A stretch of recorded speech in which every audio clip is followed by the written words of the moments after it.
on exploration with four incredible divers, Jill Leinert, Jared Jablonski, Nathalie Lasselin, and Lee Bishop. And tomorrow we will end our day with a debate, also a debate exactly on ultra deep diving, record pursuit by scuba divers. Is going to be also a very interesting topic for us to enjoy tomorrow. Xavier. Thank you for your welcome. Well, I have two big problems. First, like a few, I'm passionate about diving. And second, my English is very bad. So sorry. Rosette, then a long speech, I present to you a movie of my last exploration dive in Fondest-Tamar cave located in south of France.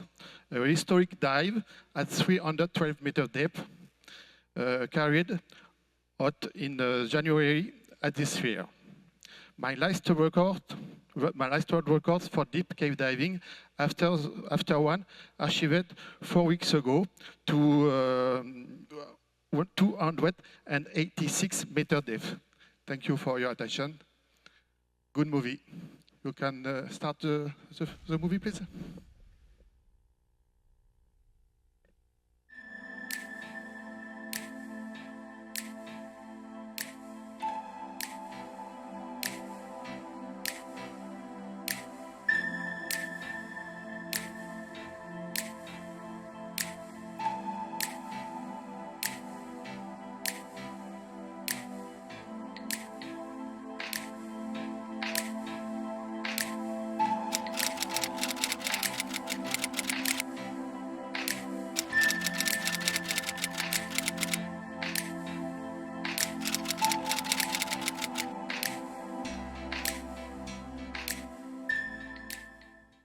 Bon, Xavier s'est levé très tôt, hein, vers 6h moins le quart.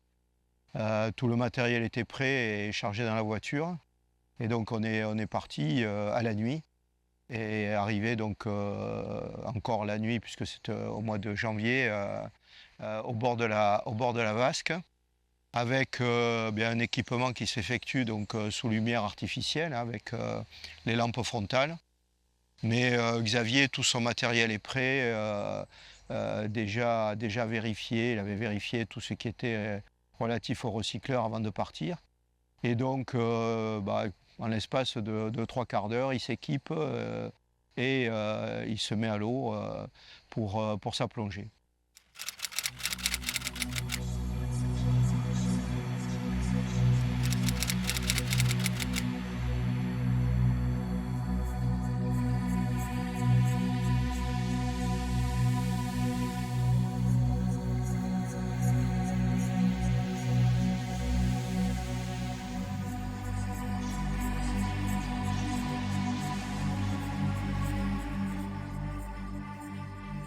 Head first, I went through the cave's entrance.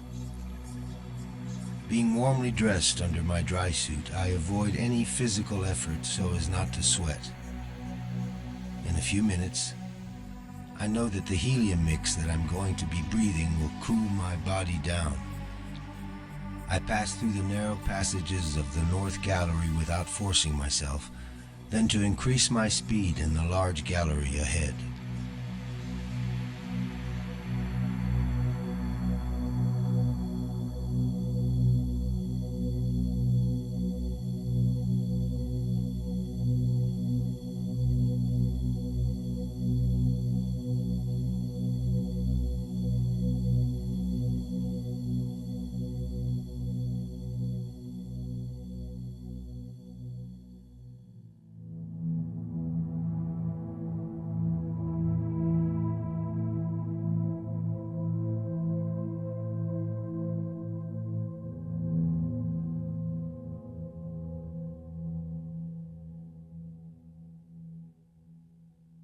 I'm still amazed by the landscapes that surround me, sculpted by the passages of time.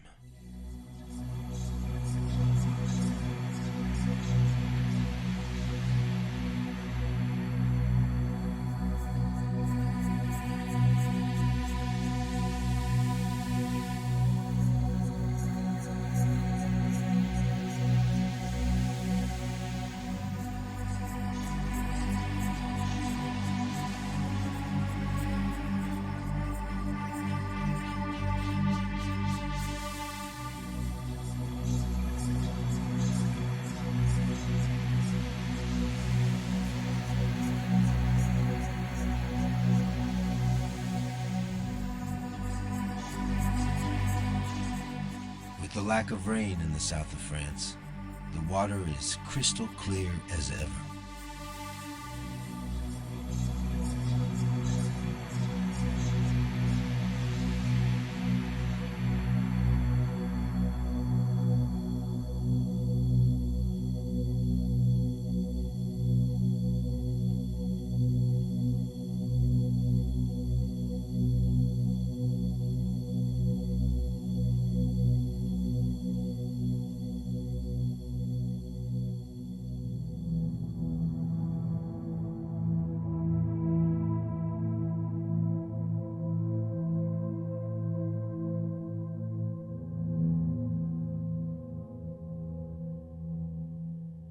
I'm starting my descent into the shaft.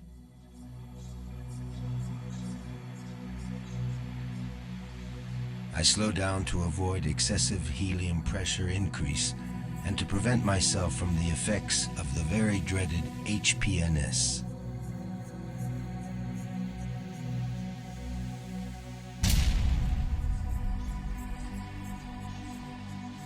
Alors, le SNSP, c'est le syndrome nerveux des hautes pressions, qui est dû à la compression rapide des gaz que l'on respire. Ça engendre des phénomènes de troubles visuels, donc des flashs lumineux, des éclairs dans le champ de vision ou des étoiles.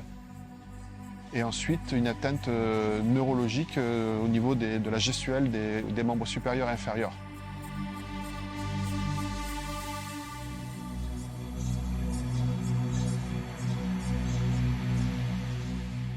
"110 meters deep. I feel okay. I continue my descent.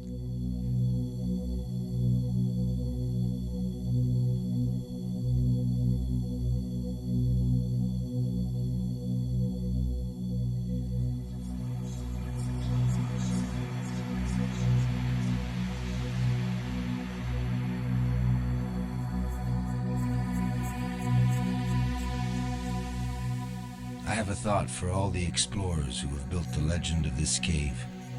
Commander Cousteau and Harun Tazieff in the 1950s discovered the first gallery up to 100 meters distance. Claude Touloumjian, Cyril Brandt, Pascal Bernabé, and Jordi Yella in the deep part up to a depth of 191 meters, and more recently, Frédéric Sverzinski reaching 308 meters deep.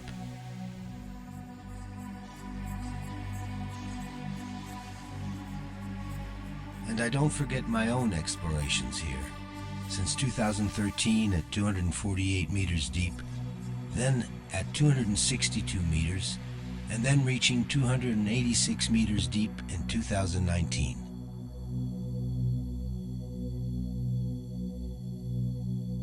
Here I am in the horizontal gallery that I explored in June 2019, a key decision point to assess my condition to pursue the descent. As I stop the compression speed of the helium that saturates my body, the effect of the HPNS can arise at any time. But nothing. I have no tremors, flash, or bright stars in my field of vision. I am perfectly lucid. And yet the descent rate was fast, exceeding 40 meters per minute.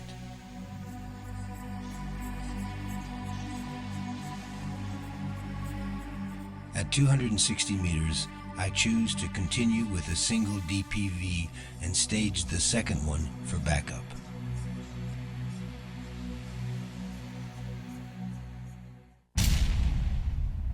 Alors pourquoi j'ai laissé le scooter à 260 mètres?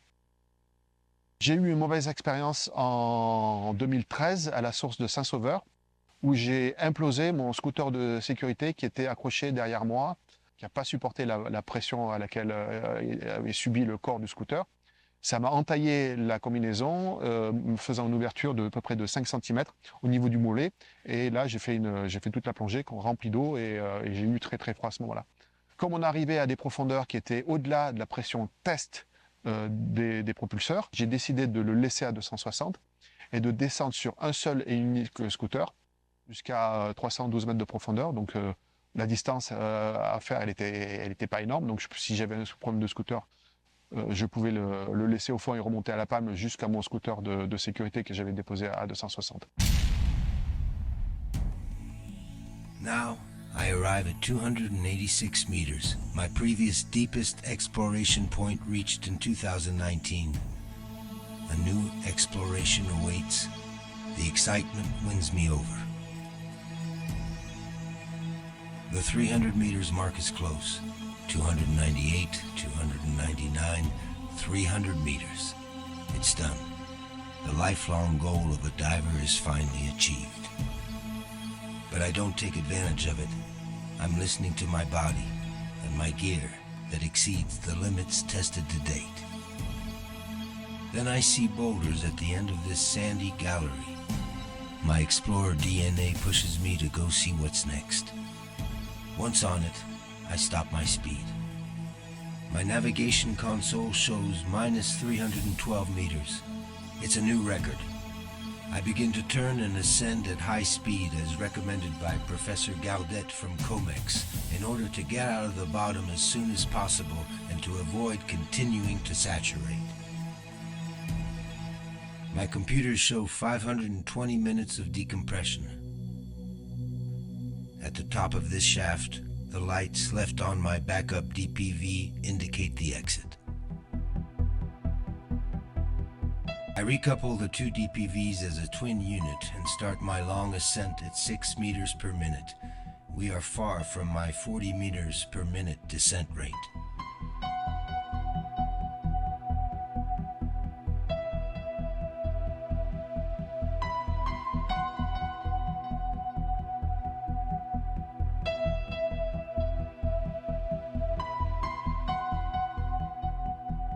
During my first stop at minus 124 meters, I signal to the first support diver that everything is fine. I'm on time with the plan. I'm starting to realize that I'm going to regret not having pushed the exploration further. This is the end of my first stop. I continue the endless ascent. Very good timing. In the 100-meter area, I see the headlights of Ali, the second support diver, right on schedule. Quand on se retrouve dans la zone des moins 100, bon, je vois qu'il est très content, moi également, donc on a plaisir à se serrer la main. Moi, j'ai grand plaisir à le congratuler pour cette plongée, qui est quand même une plongée historique. Et donc on partage ce moment de plaisir et de joie donc, dans la zone des moins 100, avec cette facilité que donnent donc, les systèmes de recycleurs en matière d'autonomie, et également avec des mélanges riches en hélium qui permettent d'avoir une très bonne capacité d'analyse et donc d'échange.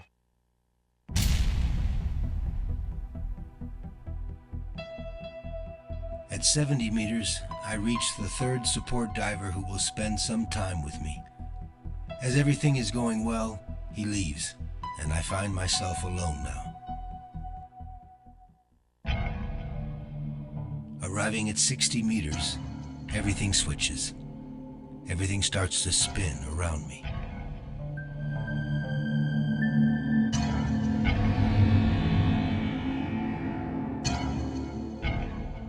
I'm very dizzy and quickly understand that I'm having a decompression accident.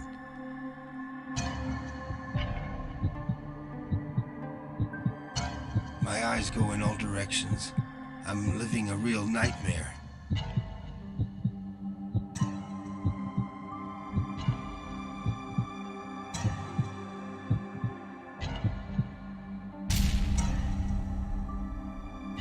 Il a été décidé que je reste seul pour finir la décompression dans le puits du Loukoum géant.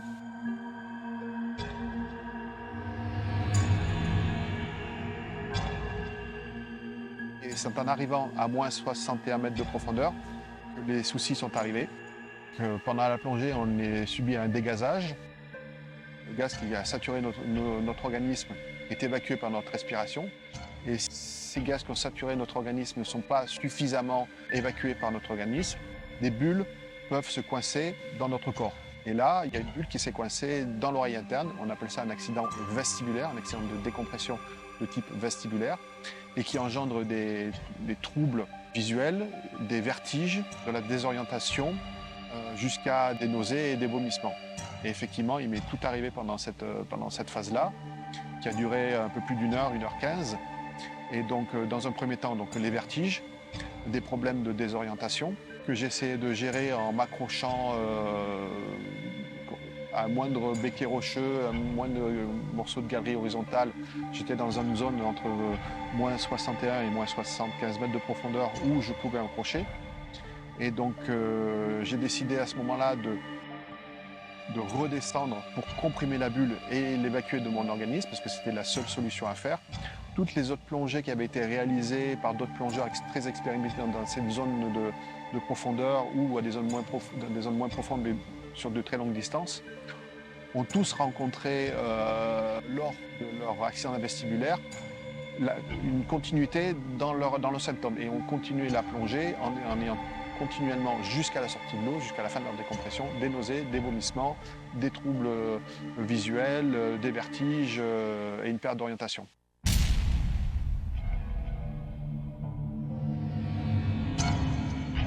While preparing the dive, I tried to conduct a thorough risk assessment.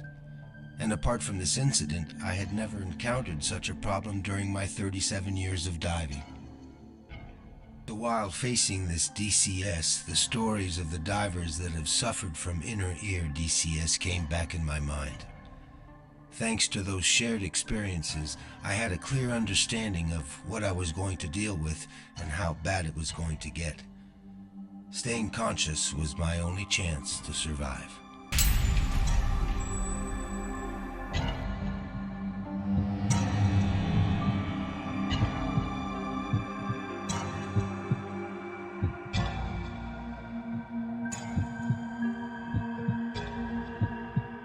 I don't want it to end here. Not today. I scream my rage for life.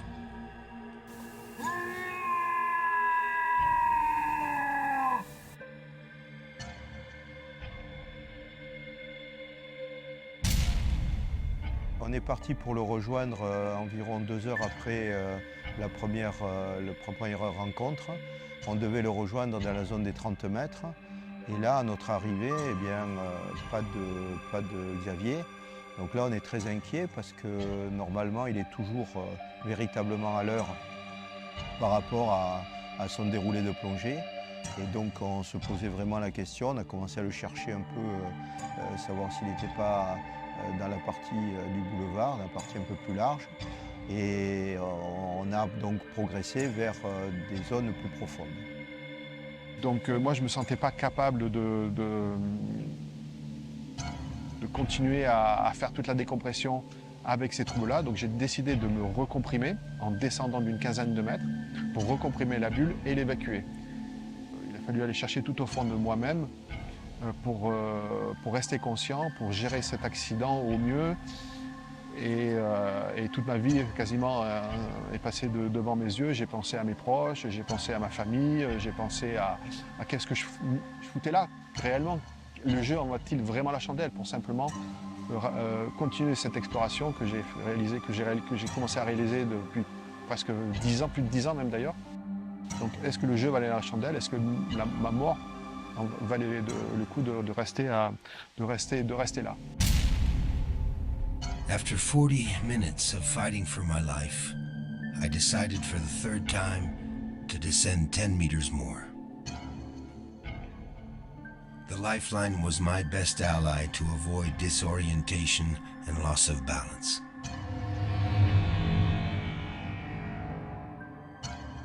After 5 minutes at 73 meters, I decided to restart my ascent. I dragged myself up, progressing very slowly at less than a meter per minute. The symptoms are still present.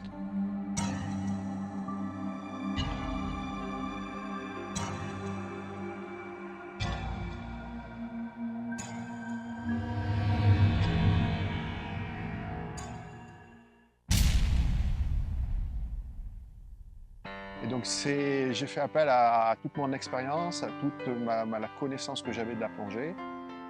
Et jusqu'à un moment où j'ai pensé à mon père, que j'ai perdu à l'âge de 14 ans. Et voilà, j'ai dit que j'allais le rejoindre, que j'ai dit voilà, c'était le moment peut-être que j'allais le rejoindre. Et c'est à ce moment-là que, en fin de compte, les troubles ont disparu. Ils commençaient à disparaître, ça a mis un moment à disparaître, mais c'est à ce moment-là que j'ai senti que les symptômes commençaient à diminuer. Et c'est là où j'ai repris la rage de vaincre et j'ai dit là, c'est bon, j'y suis, je vais y arriver. Et donc j'ai fini par remonter tout doucement, les symptômes ne sont plus apparus, et même ont complètement disparu, et j'ai pu finir ma décompression en étant totalement en forme et être sorti de l'eau sans aucun effet secondaire dû à cet accident vestibulaire. Je crois que c'est la première fois que lors d'une plongée, on arrive à supprimer cet accident de décompression. Ce qui permet de dire que pour d'avoir un retour d'expérience qui permettrait que si les plongeurs subissent à nouveau ce type d'incident, qu'ils puissent réagir et avoir la bonne méthode pour pouvoir faire disparaître cet accident de décompression.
Ouais, c'est pas été trop dur. Bonjour Xavier.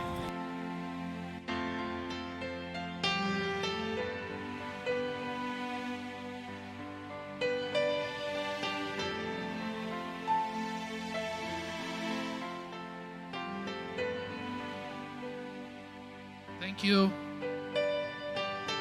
Thank you, Xavier. Thank you so much for your presentation.